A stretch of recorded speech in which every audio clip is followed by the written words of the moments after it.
All right, so the Hausa-speaking tribes, who are Muslims, was conditioned by the political class, the people in power, to live and die in abject poverty.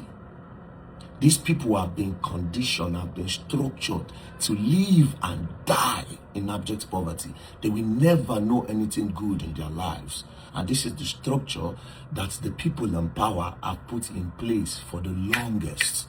They did this thing because they want to continue having control over political power. And what is political power? Political power is numbers.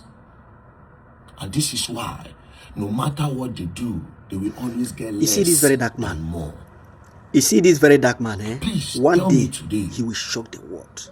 What is an Hausa? You see the reason why I used to tell you guys, more especially my people from Igbo, do not fight that young guy.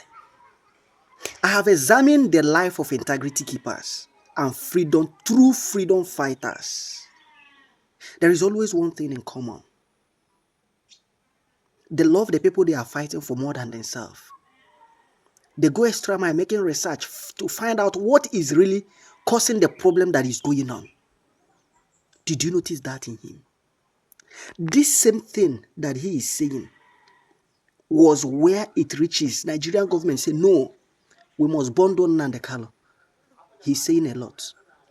Nnamdi Kanu entered Hausa people and started translating his broadcast to their language, telling them what really happened to them, which the present Hausa do not know, or the memory has been forgotten, or they have been reduced to the extent that they can't speak for themselves again.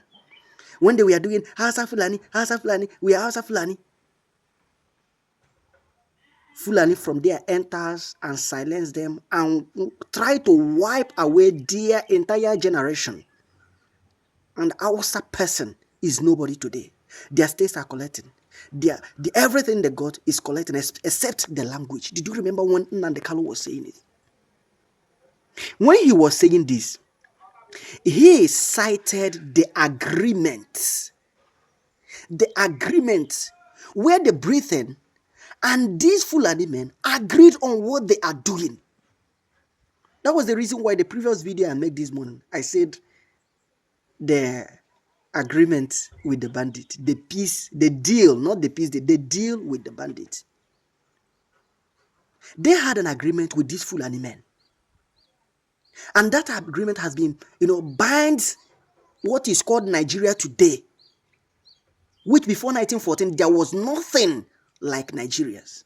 You see all these different tribes that comes together to answer Nigeria, and all the foolish people they are saying one Nigeria, that doesn't know where this propaganda was came out from.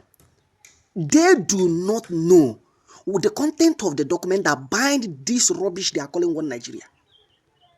So these people brought all of these different ethnic groups and tribes together and amalgamate them and force them into answer one country's name so that they can use what they have agreed with the Fulanis to invade and take the mineral resources that they saw here. The first of all, where they saw those mineral resources, more especially at the Biafra land and in the north. It's not only Biafra land that has mineral resources. The gold, the uranium, and other mineral resources that is in the north are so great than that of other African countries. The gold reserve in the north is greater than the one that South Africa had, if you don't know. So they have agreement with this Fulani. Their target is both in the north, the Hausa land, and the Igbo land, the Biafra land. They quickly conquered the Hausas and started taking all the mineral resources that belong to them, and those ones doesn't know it today. But when they enter Igbo land, they found out that these people were smart. They couldn't.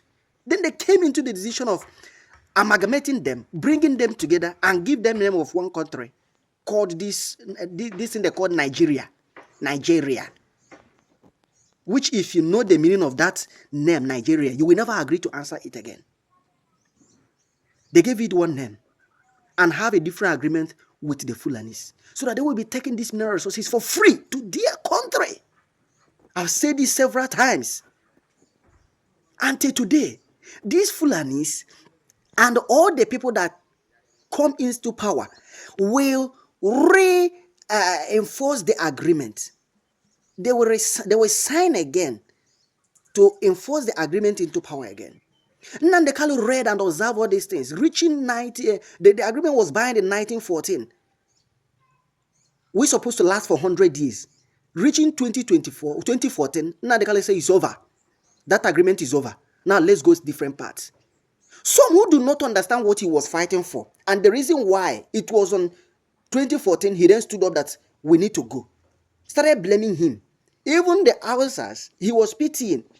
And even the Yorubas never understand. They think that this country will be better one day.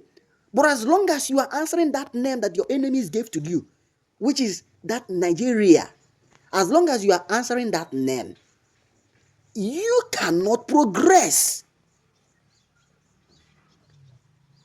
The person who gave you the name, Flourishon and Lugard, you guys call him Lord.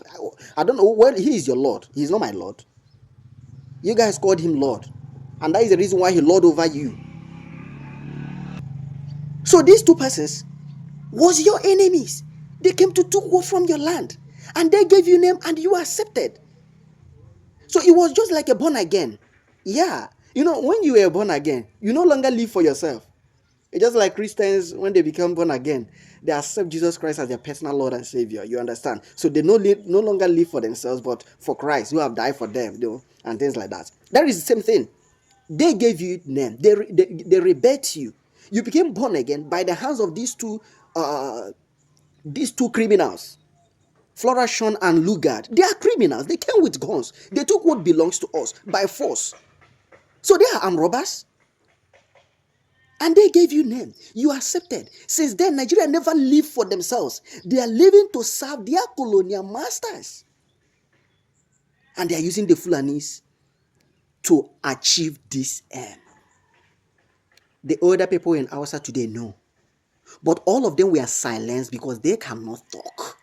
If you talk, you are gone. But is it in this generation, it's gonna change? That agreement is over. It is over. Although initially it wasn't an agreement, because agreement, the two parties have to, all the parties that are involved have to come together and agree. But you forge this and take the Fulanis along and bent into them. When Ojukwu want to fight for this, you heard about Aguri Agreement, Aguri Accord, which specifically was pointing towards restructuring. Gowon agreed. All of them agreed. That was the initial. That was when they have agreement. These things happened in 1967 down to 1970. 1967 rather. But once they return, Gowon is a Fulani man. The British went back to him and told him to disagree, not to accept that Aburi Accord. And that is what triggers the war between Biafra and Nigeria. You see? So that agreement that the British has with the Fulani over what they call this Nigeria today is over. It's long overdue. It was for 100 years and it was over in 2014. The earlier you accept this and realize this, the better it is for you, not me. I have come to know that. Which angle am I going? Freedom fighters don't only fight for themselves. When Nnamdi Kanu is talking about this and I'm fighting for this thing, he was not fighting for himself, but for people who are suffering. For all the remaining people who are living in this country called Nigeria that are suffering. He is living well.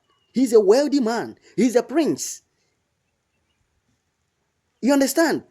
Although he was betrayed, those who betray him, some of his kinsmen, some of his Igbo elite, when I say kinsmen, I mean Igbo on the whole, were among. They were settled, they accepted, they betrayed him. But the thing that as they betray him, the matter has been silenced. But the truth of the matter is that he sparks a light that reminds these present youths about something. So, Very Dark Man has entered this fight to the extent that he has started understanding what is truly the problem of Nigeria.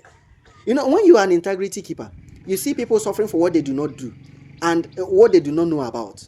And do you want to help? One of the first things you will try to do is to find out what is the problem. Where, the ability to understand a problem as a problem is one of the steps of solving it. You understand? So he has researched and is trying to find out where the problem starts and come from. But as time goes on, he will research more and know more things. If he ever saw the document that Nnamdi Kanu saw, he will fight even more than Nnamdi Kanu. If you saw the document that bind this rubbish called Nigeria and how it was amalgamated, oh shit, you will know that the Britain were very wicked. The Britain and the French, they were the one who were the masterminders. We are not talking about King Leopold of 1800s. We know where his operation reached and where it ends. But the one that concerns us is that of this nigger area we are answering as Nigeria. There are other documents. Don't worry, the book will soon be released. But my warning to you guys, don't fight that guy called Very Dark Man. Don't fight him. He is operating, his wisdom, his intellectual ability is operating in a frequency modulated band above sea level. The way he reasons, the frequency he is operating on is higher than your own. So don't quickly call him names.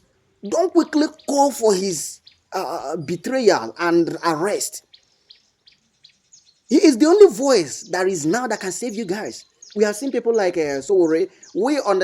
I understand that freedom fighters doesn't fight freedom fighters. So for Sowore to fight Very Dark Man or to speak against Very Dark Man, that should tell you that he knows something, but he want to take advantage of the whole situation to enrich himself. But the true freedom fighters operate with integrity. That is the reason why Nnamdi Kanu rejected every promises that I have given to him. He said he'd rather die. That is what he said. He'd rather die than to compromise. He told the Igbos, the Biafrans, say, I will not betray you people. But my fear is that you will betray me. And what he says later happened. Don't wait until Very Dark Man says the same thing. Don't wait until Very Dark Man tell you that he will not betray Nigerians. But he knows that Nigerians will betray him. So that is the reason why I used to call the Igbos. I used to call the Igbos and the youths. Be careful when you are calling Very Dark Man names. He went to China. He made a video. He made his video talking about the bad governance of this present regime, the regime of President Bola Ahmed Tinubu. And one spokesman came out like that when you come back, you face the full out of the law. I saw you guys jubilating. Red Dark Man is going to collect. Red Dark Man. I said that you guys are foolish. You guys are foolish. Let's wait when you come back. You see how you be picked. What will you gain? The only person that is speaking for you, the only person that is fighting for you.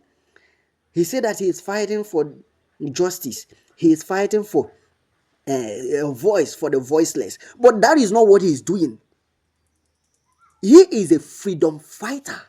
He wants to liberate you in the chain that the Britain and the Fulanis has as an agreement to chain all the territory of Niger area so that the wealth of this country will be channeled to Paris and to Britain. Understand this, my people. What is wrong with you? Why you don't have sense? Why you don't understand? Why you don't research? But very soon, the whole thing is going to open because the youths, before now it was our fathers, our old men who jupu them, are fighting for it. But now the youths have understand. The youths of Niger area has understand. But very soon we need to change that name for our Sussex.